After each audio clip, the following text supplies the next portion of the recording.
अवंती देवी सुभवामे अस्तु अन्नं प्राणमन्नमपानमाहो अन्नं मृत्युं உழைப்பின் மேன்மை, இயற்கையின் பெருமை, நன்றியின் அளவு, உறவின் அழகு, மண்ணின் மனம், பண்பாட்டின் வண்ணம்.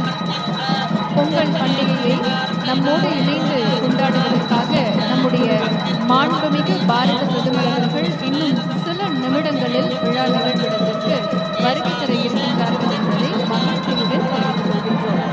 நம்முடைய மாண்புமிகு பாரத பிரதமர் அவர்கள் இன்றைய நிகழ்விடத்திற்கு வருகை தரும்போது பத்மஸ்ரீ விருது பெற்ற கலைஞர்கள் நாகுவதில்லை. தமிழர்கள் வாழக்கூடிய அனைத்து பகுதிகளிலும் இருக்கக்கூடிய It carries a meaning far beyond the ceremony.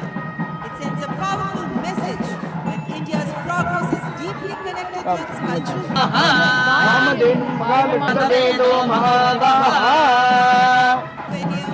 And this is a momentous celebrations. It carries a meaning far beyond the ceremony. It sends a powerful message that India's progress is deeply connected to its culture. It sends a powerful message that India's progress is deeply connected to its message that India's progress is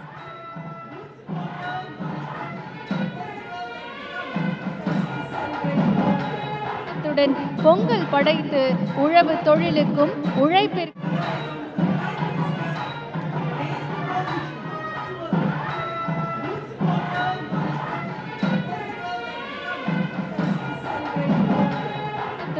Pongal படைத்து உழவு தொழிலுக்கும் உழைப்பிற்கும்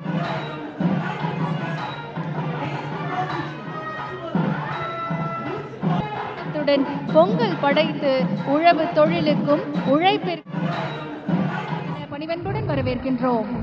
माननीय प्रधानमंत्री जी, समस्त देशवासियों की ओर से आपको पोंगल के पावन पर्व की हार्दिक शुभकामनाएं. Ladies and gentlemen, first of all, we start with felicitation of Honorable Prime Minister.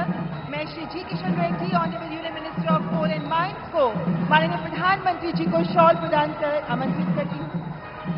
और now Shri K. Ram Mohan Naidu felicitating Honorable Prime Minister, and now it's Dr. L. Murugan felicitating Honorable Prime Minister, who's being presented with a memento as well. It's a gift of Pongal for Honorable Prime Minister.